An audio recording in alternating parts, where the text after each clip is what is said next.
गुरुवार यानी 27 अप्रैल को भी बाजार में तेजी जारी रही। फ्यूचर्स और ऑप्शंस के एक्सपायरी वाले दिन सभी सेक्टरों में आई खरीदारी के दम पर निफ्टी एक बार फिर से 17,900 का स्तर हासिल करने में कामयाब रहा। बाजार ने आज मिले जुले ग्लोबल संकेतों के बीच सपाट चाल के साथ शुरुआत की थी, लेकिन कारोबारी सत्र के दूसरे भाग में आई खरीदारी के चलते सेंसेक्स और निफ्टी आज दिन के हाई के करीब बंद हुए। कारोबार के अंत में सेंसेक्स 348.80 अंक यानी 0.58% की बढ़त के साथ 60,649.38 के स्तर पर बंद हुआ है। वहीं निफ्टी 101.40 अंक यानी 0.57% की बढ़त के साथ 17,915 के स्तर पर बंद हुआ है। सेंसेक्स के 30 में से 24 शेयरों में बढ़त रही, वहीं निफ्टी के 50 में से 40 शेयरों में तेजी देखने को मिली है। निफ्टी बैंक के 12 में से 8 शेयरों में तेजी रही। उधर डॉलर के मुकाबले रुपया आज 7 पैसे कमजोर होकर 81.84 के स्तर पर बंद हुआ है। Bajaj auto, Bajaj finance, BPCL, Bajaj Finserv और भारती एयरटेल निफ्टी के टॉप गेनर रहे, जबकि HDFC life, HUL, power grid Corp, Adani ports और एक्सिस बैंक निफ्टी के टॉप लूजर रहे। पावर को छोड़कर सभी सेक्टोरल इंडेक्स हरे निशान में बंद हुए हैं। Auto, pharma, realty, IT, capital goods और मेटल 0.5 से 1% ऊपर बंद हुए हैं। दिग्गजों की तरह ही छोटे और मझोले शेयरों में भी खरीदारी रही है। बीएसई मिड कैप और स्मॉल कैप सूचकांकों में प्रत्येक में 0.5% की बढ़त देखने को मिली है। बीएसई में लिस्टेड कंपनियों का कुल मार्केट कैपिटलाइजेशन आज 27 अप्रैल को बढ़कर 269.10 लाख करोड़ रुपए पर पहुंच गया, जो इसके पिछले कारोबारी दिन यानी बुधवार 26 अप्रैल को 267.74 लाख करोड़ रुपए पर था। इस तरह बीएसई में लिस्टेड कंपनियों का मार्केट कैप आज करीब 1.36 लाख करोड़ रुपए बढ़ा है। 28 अप्रैल को कैसी रह सकती है बाजार की चाल? रेलिगेयर ब्रोकिंग के अजीत मिश्रा का कहना है कि मंथली एक्सपायरी वाले दिन बाजार में मजबूती रही और करीब 0.5% की तेजी आई। रियल्टी, आईटी और ऑटो के साथ अधिकांश सेक्टर में तेजी देखने को मिली है। मिड और स्मॉल कैप शेयरों में भी तेजी देखने को मिली है। मिड और स्मॉल कैप इंडेक्स 0.5 से 0.8% की बढ़त के साथ बंद हुए हैं। निफ्टी ने 17,850 की बाधा पार कर ली है। अब ये 18,100 की ओर जाने के लिए तैयार दिख रहा है। हालांकि बाजार में आई रिकवरी बैंकिंग शेयरों की लीडरशिप में ही आई है। दूसरे सेक्टर की भागीदारी में हल्का सुधार देखने को मिला है। ट्रेडर्स को स्टॉक विशेष नजरिए के साथ कारोबार करना चाहिए और बाजार के ट्रेंड को देखते हुए अपनी पोजीशन बनानी चाहिए। शेयर खान के जतिन घिडिया का कहना है कि निफ्टी आज 17,863 के पिछले स्विंग हाई के ऊपर बंद हुआ है। ये तेजी के अगले चरण की शुरुआत की पुष्टि करता है। निफ्टी अब शॉर्ट टर्म में 18,100 के स्तर को छू सकता है। डेली चार्ट्स पर मोमेंटम इंडिकेटर ने एक नए पॉजिटिव क्रॉसओवर को ट्रिगर कर दिया है। इससे बाजार में और तेजी आने के संकेत मिल रहे हैं। इस समय प्राइस और मोमेंटम दोनों इंडिकेटर्स वर्तमान रैली जारी रहने के संकेत दे रहे हैं।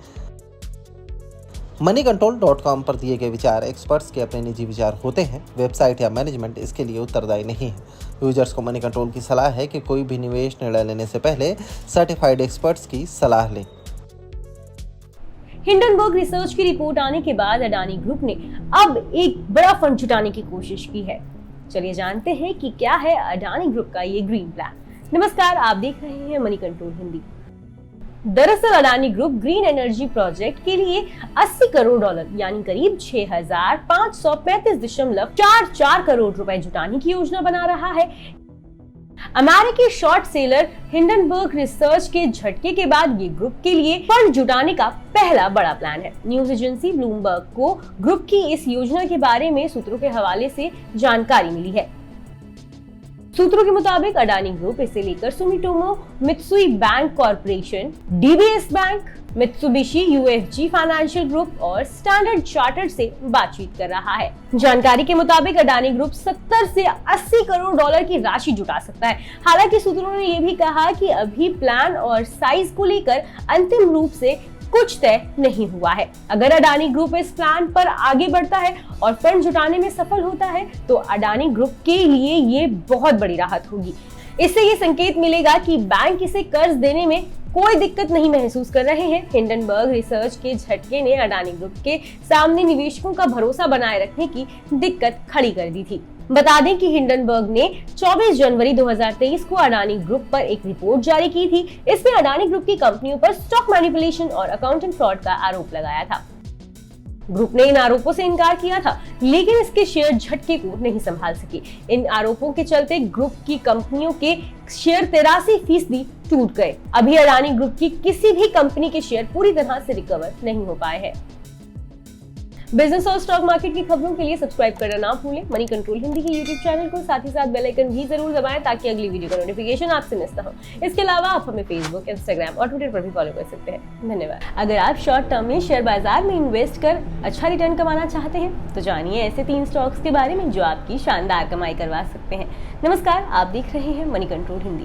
कमजोर खुलने के बाद भी 26 अप्रैल को निफ्टी बुल्स 17,700 के सपोर्ट को बनाए रखने में कामयाब रहे। कारोबार खत्म होते समय निफ्टी में अच्छी रिकवरी देखने को मिली। मोमेंटम स्ट्रॉन्ग बना हुआ है। ऐसे में खरीदारी का अप्रोच बनाए रखना चाहिए। हम नियर टर्म में निफ्टी के 18,000 से 18,200 टारगेट हासिल करने की उम्मीद कर सकते हैं। मंथली एक्सपायरी ने 18,000 पर रेजिस्टेंस का संकेत दिया है। कॉल साइड में इस लेवल पर सबसे ज्यादा ओपन इंटरेस्ट बिल्डअप है। बुल्स ने बैंक निफ्टी पर अपनी पकड़ बनाए रखी है। 26 अप्रैल को ये इंडेक्स हरे निशान में बंद हुआ। शॉर्ट टर्म में इसमें बुलिश ट्रेंड दिख रहा है। ट्रेडिंग की नई रेंज 42,500 से 43,000 दिख रही है, जिसमें राइटर्स का अच्छा बिल्डअप है। गिरावट की स्थिति में बैंक निफ्टी में 42,500 के नीचे जाने पर बैंकिंग स्पेस में घबराहट दिख सकती है। वहीं अगर ऊपर में ये इंडेक्स 43,000 के स्तर को पार कर लेता है तो हम तेजी जारी रहने की उम्मीद कर सकते हैं।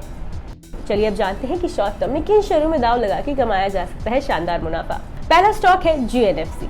Gujarat Narmada valley fertiliser and chemicals का लास्ट ट्रेडिंग प्राइस 587 रुपए है। इस शेयर का टारगेट प्राइस 625 से 640 रुपए है। इसमें 550 पर स्टॉप लॉस लगाना होगा। इस शेयर में 9% कमाई करने का मौका दिख रहा है। इस स्टॉक ने डेली चार्ट पर स्ट्रॉन्ग ब्रेकआउट दिया है। वॉल्यूम में भी उछाल आया है। इस स्टॉक ने फॉलिंग चैनल पैटर्न को तोड़ दिया है जो पिछले 2 से 3 महीने से बना हुआ था। डेली चार्ट पर पॉजिटिव डाइवर्जेंस साफ दिख रहा है। ये बाय सिग्नल दे रहा है। गिरावट में इसमें 550 पर सपोर्ट है। अगला स्टॉक है बर्जर पेंट्स। इस शेयर का लास्ट ट्रेडिंग प्राइस 605 रुपए है। इसका टारगेट प्राइस 625 से 640 रुपए है। इसमें 575 पर स्टॉप लॉस लगाना होगा। इस शेयर में निवेश से छोटी अवधि में 6% कमाई का मौका दिख रहा है। इस स्टॉक ने inverse head and shoulder pattern से ब्रेकआउट दिया है। इसमें वॉल्यूम बढ़ रही है। मोमेंटम इंडिकेटर RSI ने भी पॉजिटिव क्रॉसओवर दिया है। ये बाय सिग्नल को कंफर्म करता है। MACD इंडिकेटर ने 0 लाइन क्रॉसओवर दिया है जो डबल सिग्नल को कंफर्म करता है। गिरावट की स्थिति में इसमें 575 रुपए पर सपोर्ट दिख रहा है। थर्ड स्टॉक है power grid corporation of India. इस स्टॉक का लास्ट ट्रेडिंग प्राइस 238 रुपए है। इसका टारगेट प्राइस 248 से 253 रुपए है। इसमें 238 रुपए पर स्टॉप लॉस लगाना होगा। इस शेयर में निवेश से 6% मुनाफा बन सकता है। डेली टाइम फ्रेम पर कंसोलिडेशन के बाद ये तेजी के मोड में है। खास बात ये है कि ये क्रिटिकल मूविंग एवरेज से ऊपर टिके रहने में कामयाब रहा है। शॉर्ट टर्म में इस स्टॉक में पॉजिटिविटी बनी रहने की उम्मीद है। ऊपर में इसके लिए 250 रुपए पर रेजिस्टेंस है। वहीं गिरावट की स्थिति में इसे 232 रुपए पर सपोर्ट मिलेगा। बता दें कि मनी कंट्रोल पर दिए गए विचार एक्सपर्ट्स के अपने निजी विचार होते हैं। वेबसाइट या मैनेजमेंट इसके लिए उत्तरदायी नहीं है। यूजर्स को मनी कंट्रोल की सलाह है कि कोई भी निवेश न लेने से पहले सर्टिफाइड एक्सपर्ट की सलाह लें। और स्टॉक मार्केट से जुड़ी तमाम खबरों के लिए सब्सक्राइब करना ना भूलें मनी कंट्रोल हिंदी के यूट्यूब चैनल को। साथ ही साथ बेल आइकन भी जरूर दबाएं ताकि अगली वीडियो का नोटिफिकेशन आपसे मिस ना हो। इसके अलावा आप हमें फेसबुक, इंस्टाग्राम और ट्विटर पर भी फॉलो कर सकते हैं। धन्यवाद। आपने सुना होगा कि स्टॉक मार्केट में पैसा बनाने के लिए स्पेशलाइज्ड नॉलेज जरूरी है। दुनिया भर में लाखों स्टूडेंट्स और प्रोफेशनल्स देर रात जागकर शेयरों की चाल के पैटर्न को समझने की कोशिश इस उम्मीद में करते हैं कि वे शेयरों से अच्छी कमाई कर सकेंगे। हालांकि गुजरात के 3 लोगों ने ये दिखाया है कि शेयरों से मोटी कमाई के लिए CA, CFA या फाइनेंस में MBA की डिग्री जरूरी नहीं है। इनमें से एक ने टूरिज्म मैनेजमेंट में ग्रेजुएशन किया है, बाकी 2 ने ऑटोमोबाइल इंजीनियरिंग में डिप्लोमा किया है।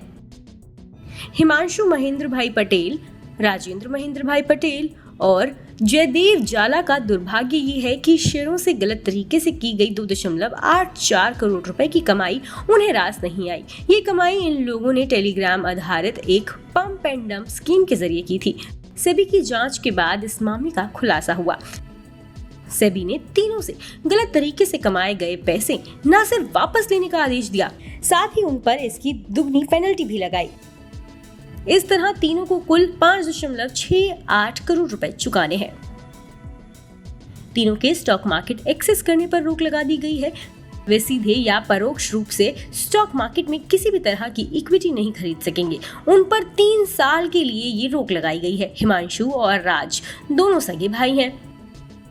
उन्होंने अपने परिवार के 3 सदस्यों के डीमैट अकाउंट का इस्तेमाल इस फर्जीवाड़े के लिए किया। सेबी ने परिवार के सदस्यों के खिलाफ भी कड़ा एक्शन लिया है। हर एक को 5-5 लाख रुपए की पेनल्टी चुकाने का आदेश दिया है।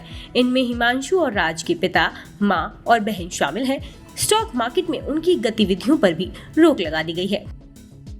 बता दें कि मार्केट रेगुलेटर को पहली बार इस स्कीम का पता 2021 में चला। जून और अक्टूबर 2021 में उसे 2 शिकायतें मिली। उनमें कहा गया कि शेयरों की कीमतें चढ़ाने के लिए सोशल मीडिया प्लेटफॉर्म टेलीग्राम का इस्तेमाल हो रहा है। इसके बाद सेबी ने इस मामले की जांच शुरू की। उसने bull run 2017 bull run investment educational channel नाम से जुड़े मामलों को इन्वेस्टिगेट किया।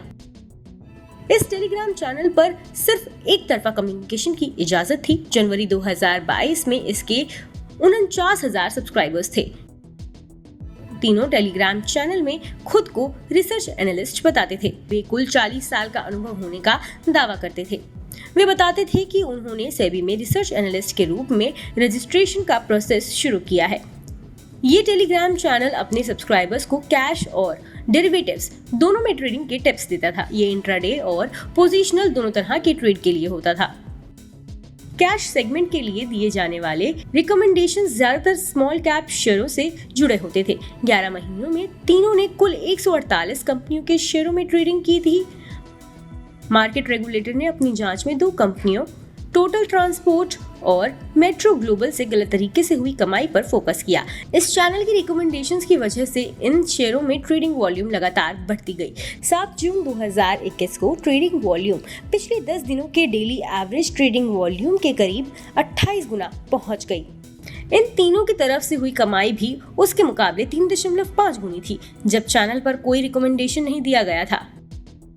होल टाइम मेंबर अनंत नारायण जी ने पंप एंड डंप स्कीम के तरीके के बारे में बताया। तीनों सबसे पहले चुनी गई कंपनियों के शेयर पहले अपने ट्रेडिंग अकाउंट के जरिए खरीदते थे। इन शेयरों को खरीदने के लिए वे अपने परिवार के सदस्यों के ट्रेडिंग अकाउंट्स का भी इस्तेमाल करते थे।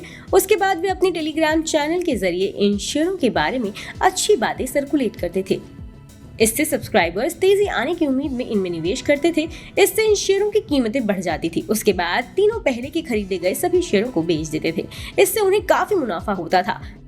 इन शेयरों के बारे में पॉजिटिव बातें इतनी स्वाभाविक तरीके से कही जाती थी कि किसी को भी इस पर संदेह नहीं होता था। स्टॉक मार्केट से जुड़ी इनसाइड खबरों के लिए सब्सक्राइब करना ना भूलें मनी कंट्रोल हिंदी के यूट्यूब चैनल को। साथ ही साथ बेल आइकन भी जरूर दबाएं ताकि अगली वीडियो का नोटिफिकेशन आपसे मिस ना हो। इसके अलावा आप हमें फेसबुक, इंस्टाग्राम और ट्विटर पर भी फॉलो कर सकते हैं। 27 अप्रैल को डीलर्स ने डीलिंग रूम्स में किन 2 शेयरों पर लगाया दांव। आइए जानते हैं कि निवेशकों को किन 2 स्टॉक्स में करवाई बम्पर खरीदारी। बाजार की सुबह सुस्त शुरुआत के बाद फिर से दोपहर बाद बुल्स ने दम दिखाया। निफ्टी 17,900 के करीब पहुंच गया। आईटी शेयरों ने भी बाजार में जोश भरा। बैंक निफ्टी भी 43,000 पार करने को बेताब नजर आया। सभी सेक्टर हरे निशान में कारोबार करते नजर आए। मिड कैप, स्मॉल कैप भी फुल जोश में नजर आए। HUL का चौथी तिमाही में कमजोर प्रदर्शन देखने को मिला। मुनाफा, आय दोनों अनुमान से कम रहे। मार्जिन भी करीब 1% लुढ़क गया। 4% की वॉल्यूम ग्रोथ से भी निराशा हुई। ऐसे में बाजार में आज डीलिंग रूम्स में किन 2 स्टॉक्स में सबसे ज्यादा एक्शन देखने को मिला है, चलिए जानते हैं। ट्रेंट 27 अप्रैल को डीलर्स ने ट्रेंट के शेयर में खरीदारी करवाई है। डीलर्स की इस स्टॉक में BTST यानी आज खरीदने और कल बेचने की सलाह है। तो अगर आज आपने इस स्टॉक को खरीद लिया है तो कल इसे बेच के अपना मुनाफा कमा सकते हैं। इस स्टॉक में 2 से 3 दिनों में 3 से 4% का उछाल संभव है। डीलर्स ने कहा है कि नतीजों से पहले HNIs की तरफ से खरीदारी देखने को मिली है। RBL बैंक दूसरे स्टॉक के तौर पर RBL बैंक के शेयर में खरीदारी देखने को मिली है। डीलर्स ने कहा है कि घरेलू फंड्स की तरफ से शेयर में खरीदारी हुई है। डीलर्स का शेयर में 165 से 170 रुपए का पोजीशनल लक्ष्य है। मई सीरीज में शेयर में नई खरीदारी हुई है।